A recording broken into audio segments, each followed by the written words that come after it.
কখনো মেয়েদের ফাঁদে পড়বে না। ওকা ছেলে তোমাকে বলছে, মেয়ের সাথে গল্প করো না, দেখো তোবা করে উঠো, আস্তাগফিরুল্লাহ ওয়া তুবু ইলাইহি। জিন্দেগিতে আর মেয়ের সাথে কথা বলো না, মেয়ে তোমাকে ধ্বংস করবে, তোমার বাপকে ধ্বংস করবে, তোমার বংশকে ধ্বংস করবে, তোমার জাতিকে ধ্বংস করবে। রাসূল সাল্লাল্লাহু আলাইহি সাল্লাম বলছেন, সবচেয়ে মানুষের জন্য ভয়াবহ, সবচেয়ে মানুষের জন্য বিপজ্জনক বস্তু হলো নারী। আমি মুহাম্মদ সাল্লাল্লাহু আলাইহি সাল্লাম ছেড়ে যায়নি কোনো বস্তু যেটা পুরুষের জন্য বিপজ্জনক হতে পারে নারীদের চেয়ে। দেখো তুমি কিভাবে ভাষা উল্টিয়ে দিল হাতে হাতে। জীবনে কোনোদিন তার সাথে প্রেমের গল্প করো না, তুমি ধ্বংস হবে, তোমার বাপ ধ্বংস হবে, তোমার বংশ ধ্বংস হবে, তোমার বিদ্যা ধ্বংস হবে, তোমার জাতি ধ্বংস হবে। তুমি হিসাব করে চলিও, তুমি চিনতে পারোনি। মুহাম্মদ সাল্লাল্লাহু আলাইহি সাল্লাম নিজে বলছেন, আমার জীবনে আমি ছাড়িনি কোনো বস্তু যেটা পুরুষের জন্য বেশি ক্ষতিকারক, ধ্বংসাত্মক হতে পারে নারীর চেয়ে। মুহাম্মদ সাল্লাল্লাহু আলাইহি সাল্লাম বলেন, ইন্নান নিসা হাওয়াইলুশ শয়তান, নিশ্চয় হচ্ছে মহিলারা শয়তানের জাল। রাসূল সাল্লাল্লাহু আলাইহি সাল্লাম বলেন, শয়তানের ষড়যন্ত্র দুর্বল আর নারীদের ষড়যন্ত্র সবল। তিনি বলেন, ও নারী জাতি, আমি দেখিনি তোমাদের চেয়ে কাউকে বুদ্ধিমানের বুদ্ধিকে নষ্ট করতে পারো। ও নারী জাতি, তোমরা এমন জাতি যে বুদ্ধিমানের বুদ্ধিকে নষ্ট করতে পারো। একবার তোমার দিকে হাসি দিয়ে যদি কথা বলে তাহলে তোমার বুদ্ধি হারিয়ে যাবে। তুমি চেয়ারম্যান, মেম্বার, এমপি, মন্ত্রী, যত বড় পরেজগার হও না কেন, এক হাসিতে তোমার বুদ্ধিবিদ্যা ঈমান কমে যাবে, তার নাম নারী। তুমি এটা বিবেচনা করি উপস্থিত বৈঠকের মুসলিম বোন, আপনাকে আমি ঘৃণা করতে আসিনি। নারী আয়েশাও, নারী খাদিজা রাদিয়াল্লাহু তাআলা আনহা, জিবরাইল এসে বলছেন মুহাম্মদ সাল্লাল্লাহু আলাইহি সাল্লাম, ওই যে খাদিজা, ওই যে তার হাতে একটা বাটি আছে তরকারি। শুনেন, খাদিজা আপনার কাছে আসলে আপনি তাকে বলবেন, খাদিজা জি, আল্লাহ তোমাকে সালাম দিয়েছে খাদিজা, জিবরাইল তোমাকে সালাম দিয়েছে, তোমার জন্য জান্নাতে একটা ঘর বানানো হয়েছে খাদিজা, হীরা মুক্তা মানিক্য দিয়ে, যেখানে কোনো হইচই নেই। খাদিজাও তো মহিলা, আপনাকে খাদিজার মতো মনে করি।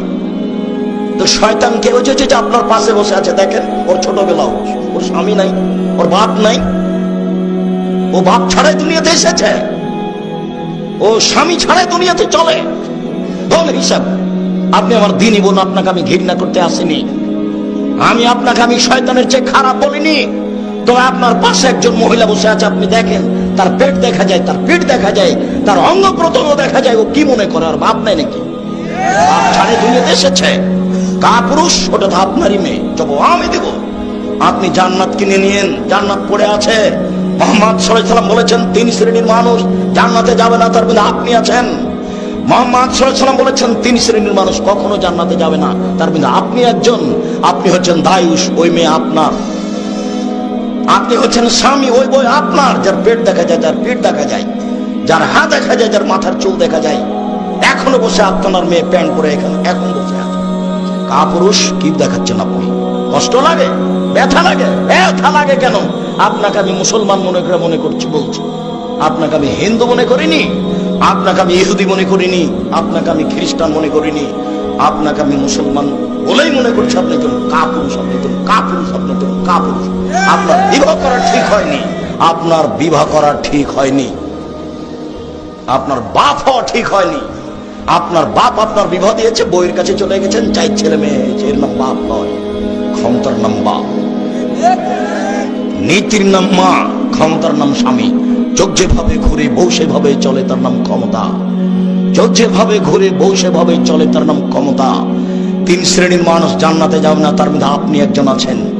তিন শ্রেণীর মানুষ জান্নাতে যাবে না, তার এক শ্রেণীর মানুষ হচ্ছে রাজরাত মিনান নিসায়ে, পুরুষের বেশধারী নারী, যারা পুরুষের জুতা স্যান্ডেল পরে, যারা পুরুষের শার্ট প্যান্ট পরে, যারা পুরুষের পোশাক পরে, যারা মাথার চুল ছোট করে।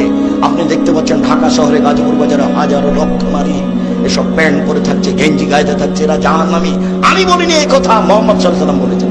আমার বলার কি আছে? তিনি 1450 বছর পূর্বে বলেছেন, আমি তার অনুবাদক। আমি আব্দুর রাজ্জাক বিন ইউসুফ বলছি, আল্লাহ আল্লাহর কসম, আল্লাহ আল্লাহর কসম, আল্লাহ আল্লাহর কসম, আমি 90 সাল থেকে এখন পর্যন্ত কোনোদিন অপ্রয়োজনীয় বাক্য বলিনি।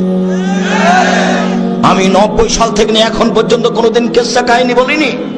90 সাল থেকে নিয়ে এখন পর্যন্ত আমি কোনোদিন মানুষের কাছে পথ খরচ পাতেও চাইনি। এই দেশের মাটিতে কেউ যদি প্রমাণ করতে পারে আব্দুর রাজ্জাক সাহেব একদিন আমার কাছে পথ খরচ পাতেও চেয়েছিল, আমি আব্দুর রাজ্জাক বিন ইউসুফ জিন্দেগি তার বক্তব্য দেবো না।